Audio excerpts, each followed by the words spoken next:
प्रत्येक प्रांताची कढीची अशी एक स्वतःची वेगळी रेसिपी असते आणि तेच वेगळेपण त्याला खास बनवत असतं. त्यात वापरल्या गेलेल्या साहित्यातील एखादा पदार्थ सुद्धा त्याच्या चवीचं वेगळेपण सिद्ध करत असतो. आज आपण अशीच एक स्पेशल कढीची रेसिपी बघणार आहोत आणि ही आहे खानदेशात बनवली जाणारी खानदेशी प्रकारची कढी. आणि ह्या रेसिपीचं वेगळेपण काय आहे ते जाणून घेण्यासाठी हा व्हिडिओ तुम्ही शेवटपर्यंत नक्की बघा. नमस्कार, मी अमिता पालकर्स किचन मध्ये तुम्हा सगळ्यांचं मनापासून स्वागत करते. तर ही खानदेशी कढी बनवण्यासाठी सगळ्यात आधी आपल्याला एका ब्लेंडिंग जार मध्ये दही घ्यायचंय आणि त्या दह्यामध्ये मी घालणार आहे 2 चमचे बेसन. आता खानदेशात ज्वारीचा वापर भरपूर केला जातो, म्हणून खानदेशी कढीमध्ये सुद्धा ज्वारीचा पिठाचा वापर केला जातो. म्हणूनच बेसनाबरोबरच 2 चमचे ज्वारीचं पीठ सुद्धा आपल्याला यामध्ये घालायचंय आणि थोडंसं पाणी घालून आपण हे फिरवून घेणार आहोत. हे तुम्ही रवीच्या साह्याने सुद्धा करू शकता, पण अशा प्रकारे ब्लेंडर मध्ये ते पटकन होतं म्हणून मी अशा प्रकारे केलेलं आहे. आता हे घुसळून झालेलं आहे.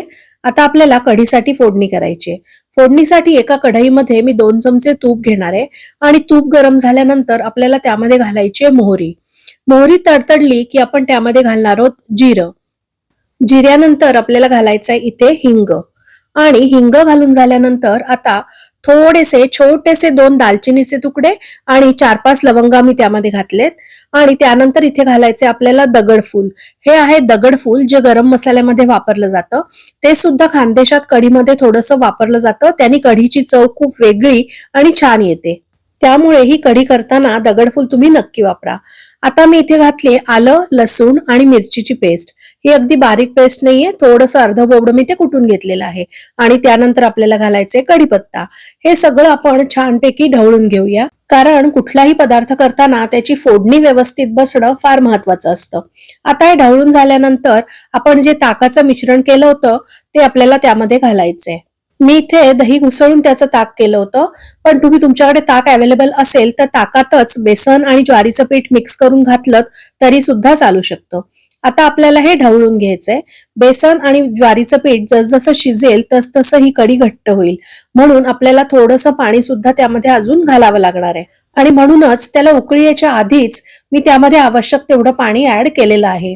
आता आपण ते उकळून घेणार आहोत, पण उकळताना असं मध्ये मध्ये ते ढवळत राहणं गरजेचं आहे, कारण बेसन आणि ज्वारीचं पीठ जसजसं शिजेल तसं ते खाली लागण्याची शक्यता आहे आणि ते खाली बसू नये म्हणून ते असं सतत ढवळत राहणं गरजेचं आहे. आणि कढी करताना अजून एक लक्षात ठेवायची गोष्ट म्हणजे त्यासाठी आपण भांडं नेहमी थोडंसं मोठंच वापरायचं, कारण ताकाला जशी उकळी येते तसं ताक उतू जाऊ शकतं, म्हणून नेहमी थोडंसं मोठ्या आकाराचंच भांडं वापरावं. आता त्याला उकळी यायला सुरुवात झालेली आहे. साधारण 7-8 मिनिटं आपल्याला ती कढी उकळवायची, पण अगदी थोडीशी 2-3 मिनिटं उकळल्यानंतरच तुम्ही बघू शकताय ती किती घट्ट झालेली आहे, म्हणून अजून थोडं पाणी मी त्यामध्ये घातलेलं आहे. पाण्याचं प्रमाण जसजसं ती घट्ट होत जाते त्यानुसार आपण ठरवायचंय. आणि 2-3 मिनिटं उकळल्यानंतर आपण आता त्यामध्ये घालतोय चवीनुसार मीठ आणि मीठ घालून झाल्यानंतर एक छोटा चमचा भरून साखरही मी त्यामध्ये घातलीये, कारण दह्यातला आंबटपणा आणि थोडासा साखरेचा गोडवा हा कढीच्या चवीला बॅलन्स करतो, म्हणून थोडीशी साखर तुम्ही नक्की घाला.